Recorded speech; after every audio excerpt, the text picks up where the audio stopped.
আসসালামু আলাইকুম। প্রতিদিনের মতো আজকে আমি আপনাদের সাথে শেয়ার করব egg vegetable fried rice, chicken fry. তো যেখান থেকে আমার ভিডিওটি দেখতেছেন, দয়া করে সবাই আমাকে সাপোর্ট করবেন। আমার ভিডিও ভালো লাগলে লাইক দিবেন এবং যেমনই হোক কমেন্টে জানাবেন, শেয়ার করবেন, সবাই দোয়া রাখবেন। তো প্রথমে আমি চিকেন ফ্রাইয়ের জন্য চিকেনগুলো ভালো করে পরিষ্কার করে ধুয়ে নিয়েছি। তারপরে নিয়েছি মরিচের গুঁড়া 1 টেবিল চামচ, 1 টেবিল চামচ হলুদের গুঁড়া, রাঁধুনি মাংস মশলা 1 টেবিল চামচ, টেস্টি সল্ট 1 পরিমাণ, সাদা লবণ পরিমাণ মতো, আটা এবং আদা রসুন বাটা। তো চিকেনের মধ্যে প্রথমে আমি সব কিছু উপকরণ নিয়ে ভালো করে চিকেনটাকে মাখিয়ে ম্যারিনেট করে নেব। এই পর্যায়ে চিকেনটাকে অনেক ভালো করে ম্যারিনেট করতে হবে। তো সবগুলো মশলা দেওয়ার পরে আমি আদা রসুন বাটা দিয়েছি। আদা রসুন বাটা দিয়ে এখন হাত দিয়ে ভালো করে আমি চেপে মেখে সবগুলো চিকেনের গায়ে মশলাগুলো যেন ভালোভাবে এজন্য আমি ভালোভাবে মিক্স করে চেপে মাখিয়ে নিচ্ছি। এই পর্যায়ে মাখানোটা অনেক ভালো করে করবেন, তাহলে চিকেনটা খেতে আলাদা একটা টেস্ট হবে, মজা লাগবে। নয়তোবা চিকেনের গায়ে মশলা ভালো মতো না মাখানো হলে চিকেনটা খেতে খুব একটা ভালো লাগবে না। এইভাবে বাসায় তৈরি করতে পারেন, খুব ক্রিস্পি হবে। তো চিকেনটা মাখিয়ে আমি কিছুক্ষণ সময়ের জন্য আধ ঘন্টার জন্য ম্যারিনেট করে রেখে দিয়েছি। আধ ঘন্টা পর ফিরে আসলাম 1 ঘন্টা পরে। এই সময় আমার চিকেনটা ম্যারিনেট হয়ে গেছে।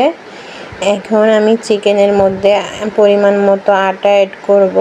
যদিও আমি আটাটা হাত দিয়ে দিচ্ছি, আসলে এখানে 4 টেবিল চামচ আটা দিয়েছি, 60টা চিকেন নিয়েছি।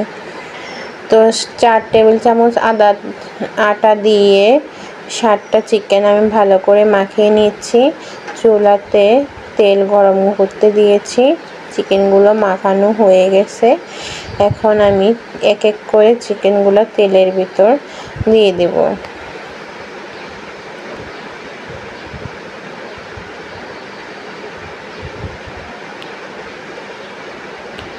এক এক করে চিকেনগুলো দেওয়ার পরে একটু 1 মিনিট পরে আমি আবার চিকেনটা উল্টিয়ে দেব, কেননা এই সময় আমি তাড়াতাড়ি আমার চিকেনটাকে উল্টাবো, কারণ এই সময় তেলটা প্রচুর গরম থাকে, নিচের অংশটা যেন না পুড়ে যায়।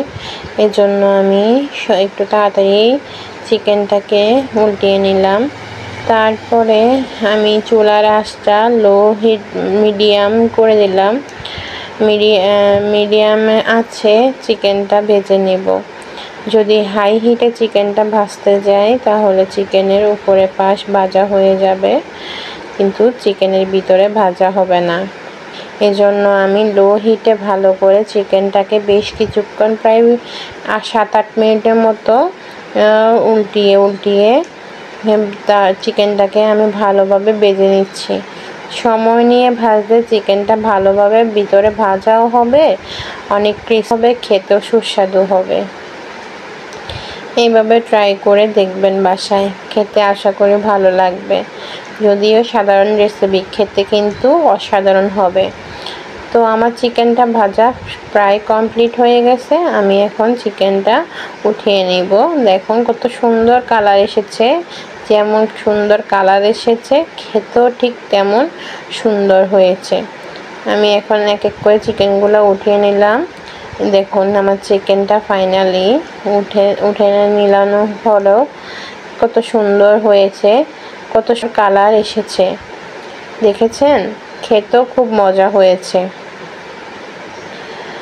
তো এইভাবে বানাতে পারেন। এরপরে আমি ফ্রাইড রাইসের জন্য চালগুলো ধুয়ে নিলাম, সবজি কেটে নিয়েছি, গাজর আর বরবটি কেটে নিয়েছি, রসুন কুচি কেটে নিয়েছি। এরপরে আমি একটা ডিম ফেটিয়ে নিয়েছি।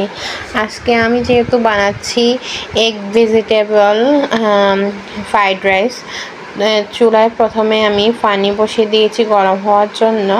পানির ভিতরে সামান্য পরিমাণ তেল দিয়ে দিয়েছি, যাতে রাইসটা রান্না করার সময় রাইসটা ধরে ধরে না যায়, রাইসটা যেন ঝরঝরা হয়। পানি ভালোভাবে ফুটে গেছে। ফুটে যাওয়ার পরে আমি পোলাও চাল দিয়ে দিয়েছি। হ্যাঁ, ফ্রাইড রাইস অবশ্যই আপনারা পোলাও চাল বা বাসমতি রাইস দিয়ে রান্না করতে পারেন। তো পোলাও চাল দিয়ে দেওয়ার পরে চালটা আমি এখানে ভালো করে 80% সিদ্ধ করে নেব। 80% যখন সিদ্ধ হয়ে যাবে তখন আমি চালটার পানি ঝরিয়ে নেব। আমি ভালো করে নেড়েচেড়ে চাল দেওয়ার পরে ভালো করে নেড়েচেড়ে দিয়েছি। এখন দেখছি যে চালটা কতটুকু সিদ্ধ হয়েছে। তো দেখতেছি হ্যাঁ, চালটা আমার প্রায় 80% মতো সিদ্ধ হয়ে এসেছে। এই পর্যায়ে আমি চুলার হিট বন্ধ করে দেব, বন্ধ করে চালটা নামিয়ে নেব। দেখুন আমি ভাতটা নামিয়ে নিয়েছি। এখন চাল থেকে আমার ভাত হয়ে গেছে, পোলাও হয়ে গেছে, রাইস হয়ে গেল পোলাও চালের রাইস। তো পোলাও চালের ভাত হয়ে যাওয়ার পরে আমি এখন আমার ডিমটা ফ্রাইড রাইসের জন্য সেই ডিমটা সটে করে নেব। তো চুলাতে ফ্রাই প্যান বসিয়ে তেল গরম করে আমি যে 4টা ডিম ফেটিয়ে রেখেছিলাম ওই 4টা ডিম দিয়ে দিয়েছি। সামান্য একটু পরিমাণ মতো লবণ দিয়ে দিয়েছিলাম তেলের ভিতর আগেই। তো লবণ দিয়েই আমি এখন ভালো করে ডিমটাকে একদম ঝরঝরা করে ভেজে নিচ্ছি। একদমই এই পর্যায়ে ডিমটা একটু সময় নিয়ে ঝরঝরা করে ভেজে নেবে। ফ্রাইড রাইসের জন্য ডিম, যেহেতু আমার এগ ফ্রাইড রাইস, তো ডিমটা একটু বেশি পরিমাণে দেওয়ার চেষ্টা করবেন। এগ ফ্রাইড রাইসের ডিমটা একটু বেশিই লাগে। ভেজিটেবল আমি অল্প দিয়েছি, মেনলি হয়েছে এগ ফ্রাইড রাইস। তো ডিমটা আমি ভালো করে কুচো করে ভেজে নিয়েছি। এবার চুলাতে একটা হাঁড়ি বসিয়ে হাঁড়িতে তেল দিয়ে দিয়েছি। তেলটা ভালো করে গরম হয়ে আসলে আমি এখানে রসুন কুচি অ্যাড করব। তো দিয়ে প্রথমে রসুন কুচি এখন অ্যাড করব। রসুন কুচি দেওয়ার পরে আমি রসুনটাকে একটু ভালো করে সময় নিয়ে ভেজে নিব। যখন রসুনটা লাল লাল হয়ে আসবে, একটা ভালো স্মেল চড়াবে তেলের সাথে, ওই পর্যায়ে আমি অ্যাড করব কাঁচামরিচ এবং যে সবজিগুলো কেটে রেখেছি ওই সবজিগুলো অ্যাড করব।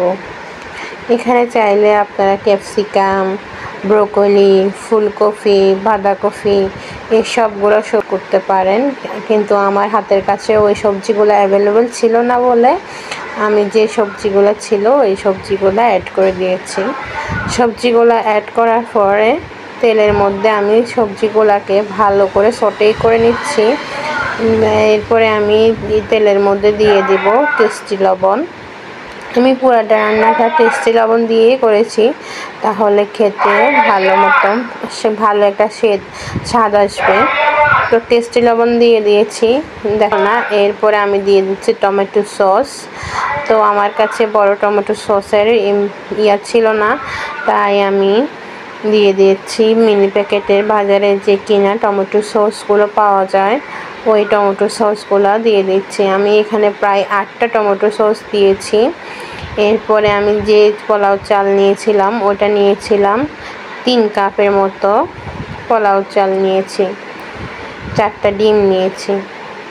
তো যখন সবজিগুলো প্রায় সিদ্ধ হয়ে গেল তখন আমি ডিম দিয়ে মিক্স করে নিচ্ছি সবগুলোর সাথে। এরপরে এই পর্যায়ে আমি রাইসটা দিয়ে দিচ্ছি, যে রাইসটা আমি রান্না করে রেখেছি।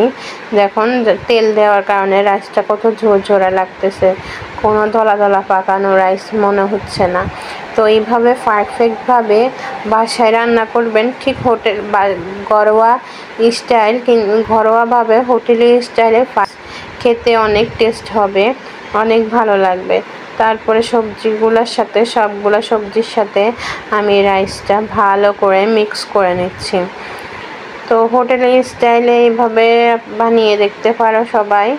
কেমন হয়েছে বানিয়ে অবশ্যই আমার কমেন্টে জানাবা। আর আমার ভিডিওটা কেমন হয়েছে প্লিজ বলে যাবা। আমার চ্যানেলটা প্লিজ তোমরা সাবস্ক্রাইব করবা, পাশে থাকবা। পরে আমি রাইসটাকে সবজিগুলোর সাথে মিক্স করে নিচ্ছি। রাইসটা আমার আগে 80% সিদ্ধ করা ছিল, এখন মিক্স করতে করতে আমার 20% সিদ্ধ হবে। হয়ে গেল আমার egg vegetable fried rice ready হয়ে গেল। এখন আমি এটা নামিয়ে নিব। রেডি হয়ে গেল আমার লোভনীয় স্বাদের chicken fry.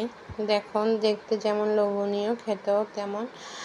Egg chicken fried rice ready হয়ে গেল।